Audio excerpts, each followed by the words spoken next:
നീ ഭയപ്പെടേണ്ട. ദൈവസന്നിധിയിൽ നീ കൃപ കണ്ടെത്തിയിരിക്കും.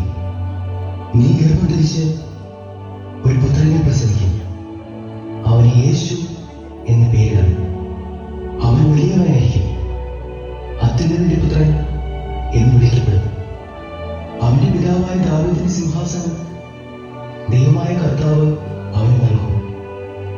യാക്കോബിന്റെ ഭവനത്തിന്മേൽ അവൻ എന്നേക്കും ഭരണം നടത്തും. അവന്റെ രാജ്യത്തിന് അവസാനം ഉണ്ടാവുകയില്ല. ഇതെങ്ങനെ സംഭവിക്കും? ഞാൻ പുരുഷനെ അറിയുന്നില്ലല്ലോ. പരിശുദ്ധാത്മാവ് നിന്റെ മേൽ വരും. അത്യുന്നതന്റെ ശക്തി നിന്റെ മേൽ ആവസിക്കും. ആകയാൽ ജനിക്കാൻ പോകുന്ന ശിശു പരിശുദ്ധൻ, ദൈവപുത്രൻ എന്ന് വിളിക്കപ്പെടും. ഇതാ നിന്റെ ചാർച്ചക്കാരി വൃദ്ധയായ എലിസബത്തും ഒരു പുത്രനെ ഗർഭം ധരിച്ചിരിക്കുന്നു. വന്ധ്യ എന്ന് പറഞ്ഞിരുന്ന അവൾക്ക് ഇത് 6-ാം മാസമാണ്. ദൈവത്തിന് ഒന്നും അസാധ്യമല്ല. ഇതാ കർത്താവിന്റെ ദാസി, നിന്റെ വചനം പോലെ എന്നിൽ നിറവേറട്ടെ.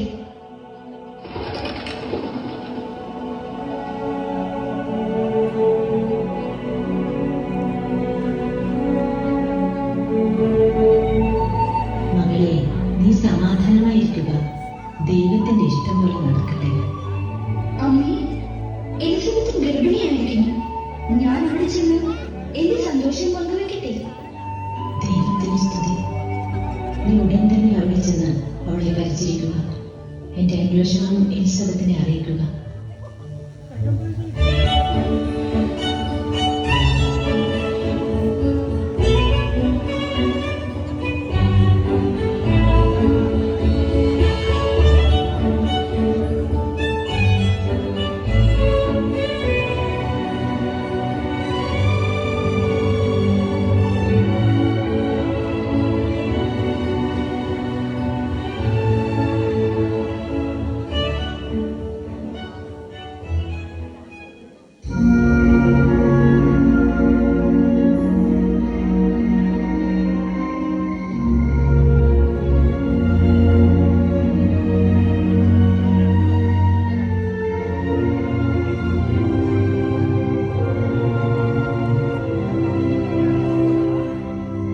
ഈ ഒരു അവസ്ഥയിൽ ഞാൻ അവളെ ഉപേക്ഷിച്ച ഈ സമൂഹം അവളെ കല്ലെറിഞ്ഞു കൊല്ലും.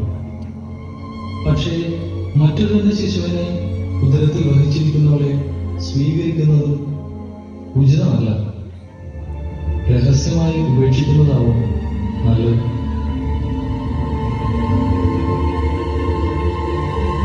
ദാവീദിന്റെ പുത്രനായ ജോസഫ്, മറിയത്തെ ഭാര്യയായി സ്വീകരിക്കാൻ നീ ശങ്കിക്കേണ്ട. അവൾ ഗർഭം ധരിച്ചിരിക്കുന്നത് പരിശുദ്ധാത്മാവിൽ നിന്നാണ്. അവൾ ഒരു പുത്രനെ പ്രസവിക്കും. നീ അവന് യേശു എന്ന് പേരിടണം.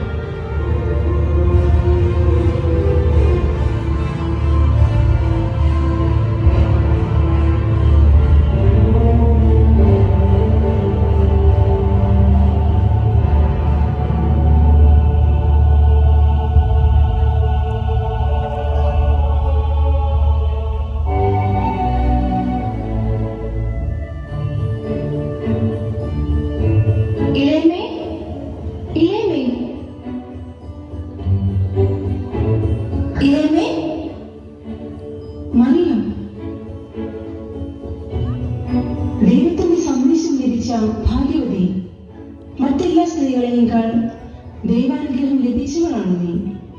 മറിയം, നീ ഒരു ദിവ്യ പൈതലിന്റെ മാതാവാകും. പക്ഷേ ഇളയമ ഇതെങ്ങനെ അറിഞ്ഞു? നിന്റെ വന്ദനസ്വരം കേട്ടപ്പോൾ തന്നെ എന്റെ ഉദരത്തിലെ ശിശു സന്തോഷത്താൽ കുതിച്ചു ചാടിയത് ഞാൻ തൊട്ടറിഞ്ഞു. എന്റെ കർത്താവിന്റെ അമ്മ എന്റെ അടുത്ത് വന്നതുകൊണ്ട് ഞാൻ മാനിക്കപ്പെടും. എല്ലാം ദൈവത്തിന്റെ കൃപ. ഈ സന്തോഷവാർത്ത അറിഞ്ഞ പിന്നെ ഒരു നിമിഷം പോലും അവിടെ നിൽക്കാൻ പറ്റിയില്ല. പിന്നെ ഒന്നും ആലോചിച്ചില്ല, നേരെ എവിടേക്ക് പുറപ്പെട്ടു. നീ തനിച്ചാണോ വന്നത്? അമ്മ എവിടെ?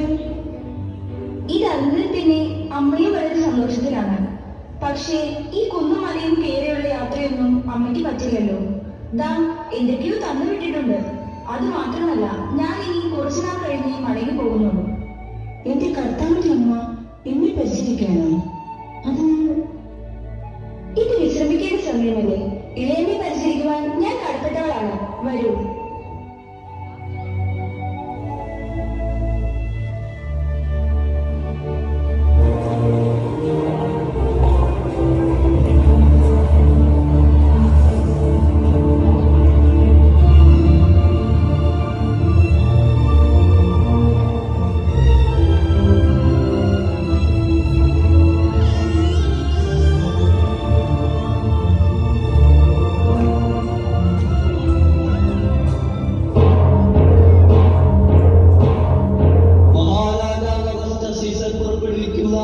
രാജകൽപ്പന. എല്ലാ ജനങ്ങളും അവരവരുടെ ജന്മദേശത്തേക്ക് പോയി പേരുകൾ എഴുതി ചേർക്കേണ്ടതാണ്. അല്ലാത്ത പക്ഷം അടുത്ത ശിക്ഷാ നടപടികൾക്ക് വിധേയരാകേണ്ടി വരുമെന്ന് ഇതിനാണ് അറിയിച്ചുകൊള്ളുന്നത്.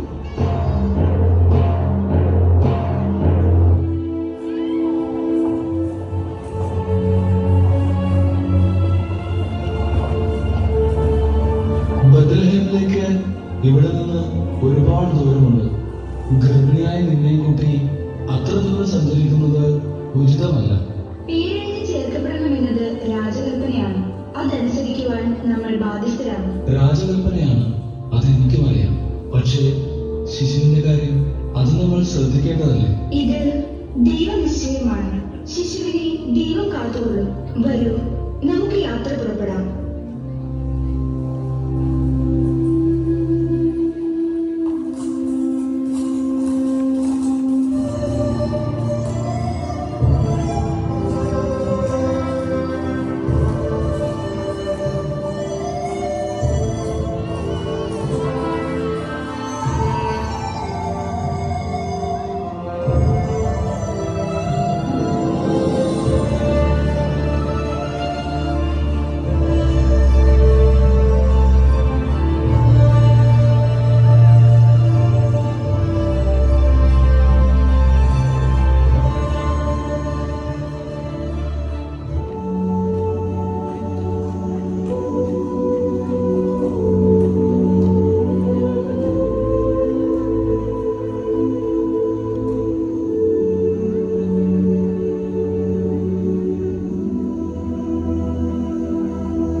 അത്യുന്നതങ്ങളിൽ ദൈവത്തിന് മഹത്വം, ഭൂമിയിൽ ദൈവങ്ങൾ നൽകിച്ചവർക്ക് സമാധാനം.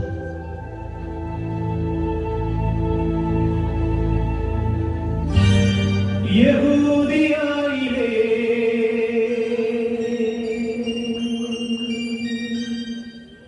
ഒരു ഗ്രാമത്തിൽ ഒരു